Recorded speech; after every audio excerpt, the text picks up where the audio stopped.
Sanji takes on the big bad Brachiosaurus Killer Queen. He's got gunpowder and gelatine, he's dynamite with a laser beam. Guaranteed to blow your mind. Alright!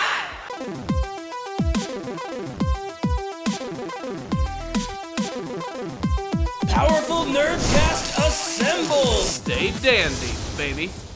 What's going on, my Nakama? It's time to take a look at another chapter of One Piece 1034, Sanji vs. Queen. This was a pretty badass chapter with so many amazing moments, getting to see Sanji push himself to a brand new level to take down the mad science Brachiosaurus Queen.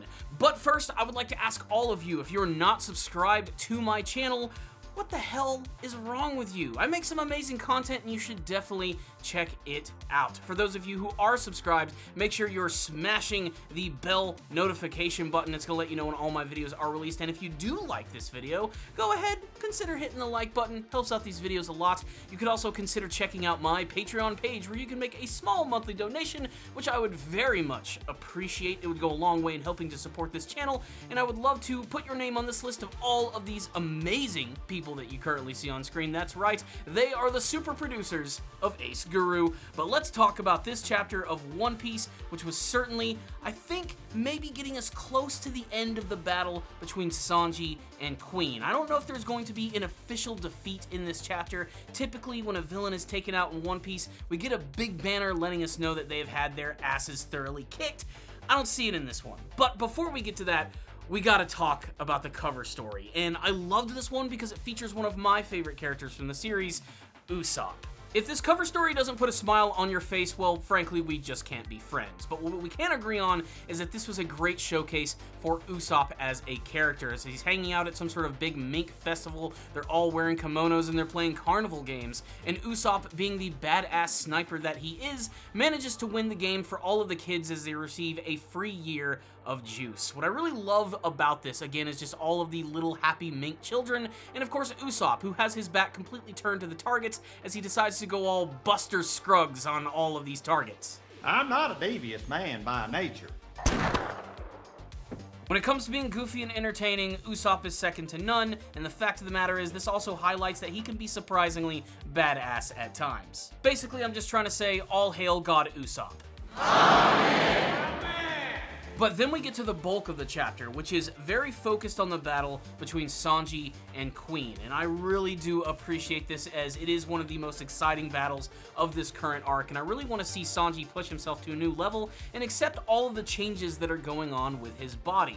He seems to be afraid of transforming into an evil character like his brothers or the Germa 66 members, and he's been sort of holding back. But it seems like he's allowed himself to basically being taken over by these powers in this chapter, especially with the way that Queen is deciding to fight him.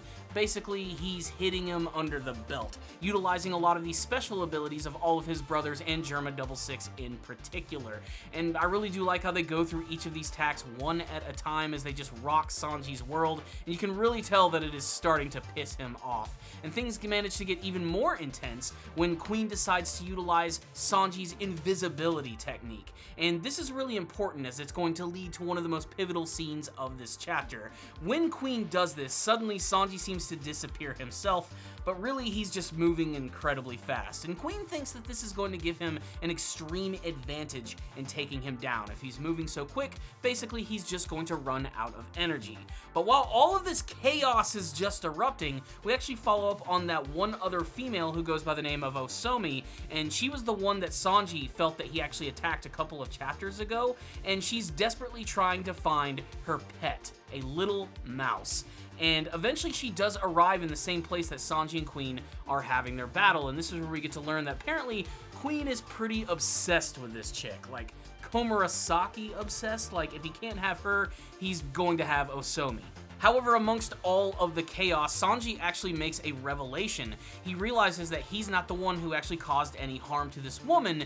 It was actually Queen when he was invisible that one time. And basically, this just fuels his anger even more. This leads to the best part of the entire chapter, where we get to see Sanji use the other half of his personality, which I think is his better half, his more chivalrous half. I mean, we already know that he has an extreme boner for pretty much anything that is female, but he also won't stand for any female being attacked. And when he realizes all of this, he just decides to layeth the smackdown on Queen. And I'm serious, he gets all up in that Brachiosaurus ass. I mean, he manages to attack him pretty much all over his body, every single part with an extreme powerful move, and then he manages to finish him off with one last kick.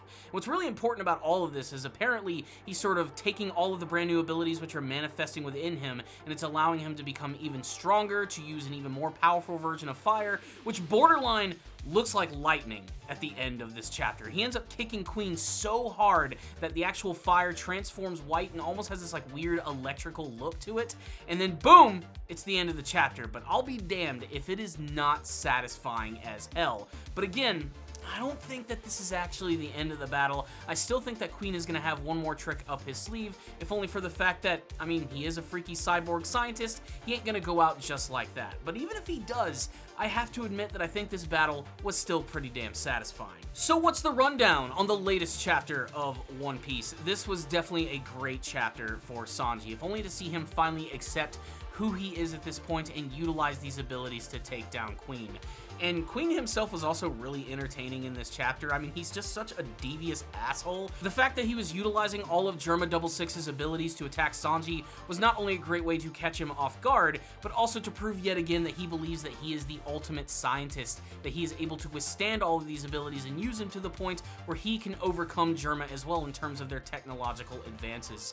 Queen has aspirations of wanting to be the greatest scientist in the world, and despite the fact that he doesn't look like your typical one, the dude always has some sort of ability that manages to surprise me. But Sanji really brought his A game in this chapter. I even liked this one really great scene where, again, Queen was extending out his robotic arm, and Sanji just managed to just slice right through it by kicking it with one massive powerful attack, which, of course, really pissed off Queen. But again, he's such a fun villain. I mean, he's a giant cyborg Brachiosaurus that can fire laser beams from his body. He has all of these hidden weapons built inside of himself.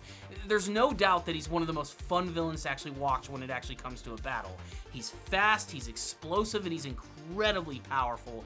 No doubt this is one of the craziest fights that Sanji has ever had, and I'd go as far as to say it might be in my top 5 favorite Sanji fights.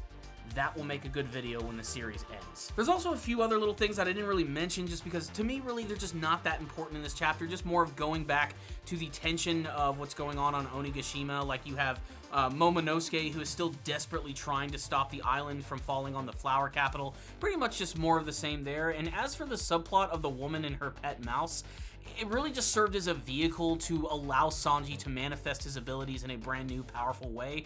And, you know, it worked, but I'm not super invested in that character's story. I just have to be perfectly honest.